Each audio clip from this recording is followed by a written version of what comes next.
السلام عليكم، مرحبا بكم في قناه غزال شانيل. نتمنى تكونوا بخير على خير نتوما كتشاهدوا هذا الفيديو. اليوم ان شاء الله غادي نحضر معكم تحليه منعشه لعشاق الحامض. كتجي رقيه ولذيذه سهله في التحضير وكتوجد في دقائق قليله. غادي نحضروها بدون فرن، بدون كريمه الخفق، كذلك بلا فلون ولا جيلاتين. كتجي متماسكه وكريميه. هانتوما كيف كتشاهدوا معايا. الا عجبتكم الوصفه ما تنساوش انكم تدعموني بتعليقكم ولايك للفيديو. كذلك ما تنسوش انكم تنضموا للقناه اذا كنتم مازال ما مشتركين. ضغطوا فقط على زر الاشتراك الاحمر والجرس باش توصلوا بكل جديد. نخليكم مع المكونات وطريقه التحضير.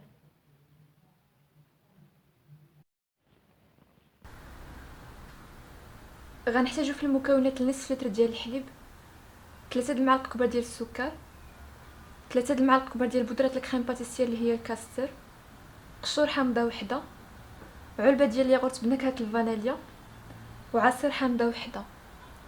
غنحتاجو كذلك لصفار بيضه وشويه ديال البسكوي مهرمش. اول حاجه غادي نفرغ الحليب ديالنا في كاسرونه،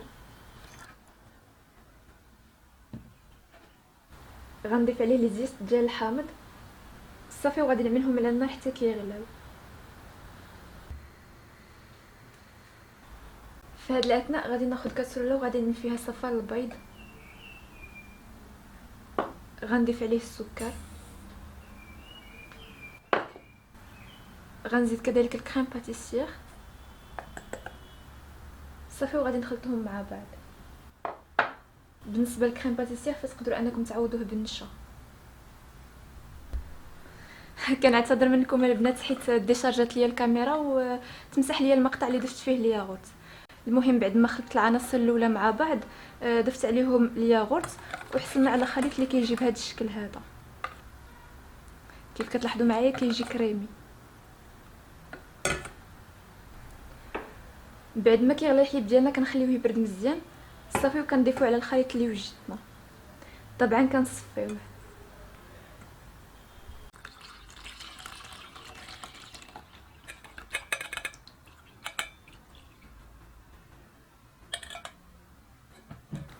غنحاول اني نخلطهم مزيان مع بعض وغادي نرجع الكاسوره ديالنا على النار مع التحريك المستمر حتى كيبدا يتقل لنا الخليط.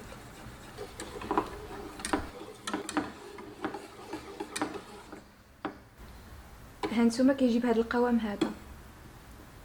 غنضيف عليه وغادي نضيف عصير الحامض،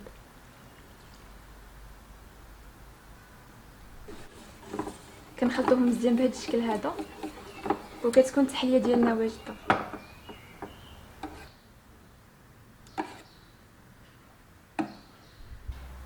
دابا غادي نبدا نمونطي التحليه ديالنا. هنا خديت هاد الكؤوس هادو وغادي نبدا نعمرهم بطبقه ديال البسكوي.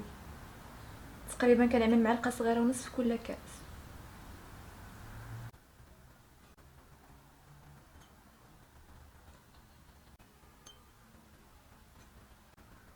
غنحاول اني نقادو بهذا الشكل هذا صافي وغادي نبدا نوزع الكريمه. كيف كتلاحظوا معايا ما كنعمروهمش.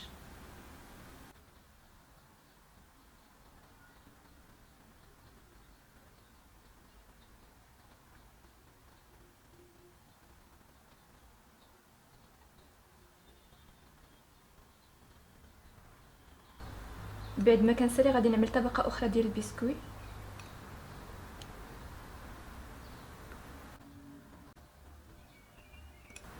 صافي وغادي نعاود طبقه ديال الكريمه. بالنسبه لهاد المقادير هادو فكيخرجوا لنا 7 ديال الكؤوس.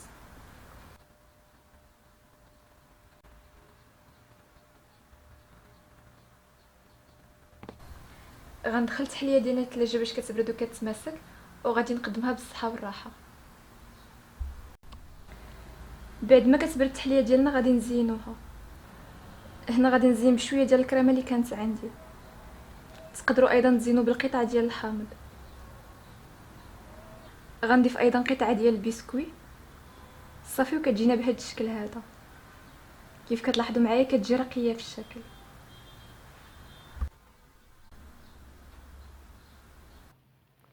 وكيكون هذا هو الشكل النهائي ديال التحليه اللي حضرت معكم اليوم.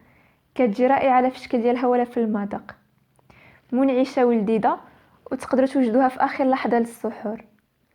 هانتوما هذا هو القوام ديالها، كتجي من اروع ما يكون. نتمنى فعلا انكم تجربوها وتشاركوني صور تطبيقاتكم في حسابي على انستغرام اللي غادي لكم على الشاشه.